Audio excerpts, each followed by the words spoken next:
بسم اللہ الرحمن الرحیم۔ السلام علیکم۔ ایک بابا روز صبح صادق اٹھ بیٹھتا اور اس کے بعد سب وے کی ٹرین لے کر سینٹرل لندن جا کر ایک گلی کی نکڑ پر بیٹھ جاتا اور بھیک مانگتا تھا۔ یہ اس کی زندگی کے پچھلے 20 سال کی کہانی تھی۔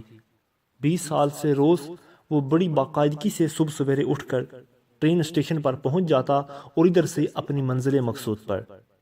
ایک دن اس کے محلے والے اس سے بہت تنگ پڑ گئے۔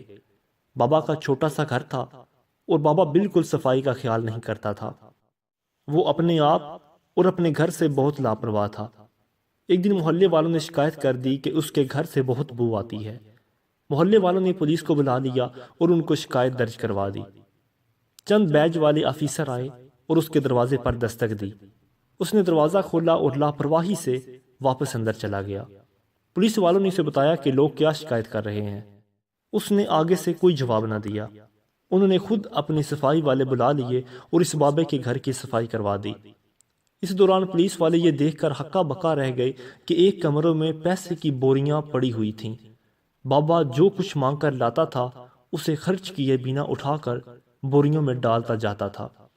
انہوں نے ان پیسوں کا حساب لگایا تو سمجھ گئے کہ 20 سال سے مانگ مانگ کر بابا تو کروڑ پتی بن چکا تھا۔ انہوں نے سوچا کہ صفائی مکمل کروا لیں تو پھر بابے کو یہ خوشخبری دیں گے۔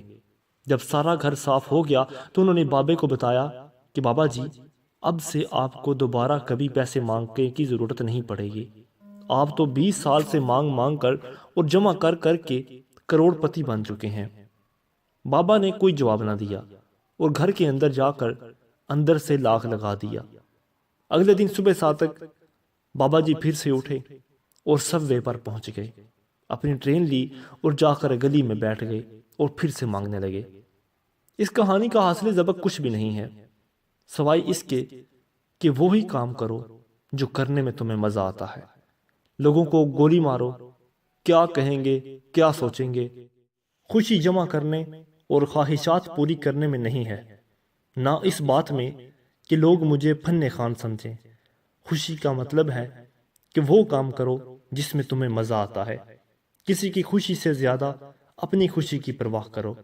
اس بابے نے ساری عمر ایک ہی کام کیا، مانگ مانگ کر رکھتا گیا، لیکن اس کو کسی چیز کو خریدنے کی کبھی کوئی طلب نہ ہوئی تھی، اور وہ کیونکہ مانگنے کا عادی بن گیا تھا تو کروڑ پتی بن کر بھی وہ دن رات بیٹھ کر مانگتا رہتا تھا، اور اپنی باقی زندگی بھی اس نے ایسے ہی گزار دی۔ اگر آپ کو ہماری یہ کاوش اچھی لگے تو ہمارے اس چینل کو سبسکرائب کیجیے۔ بہت شکریہ۔ بسم اللہ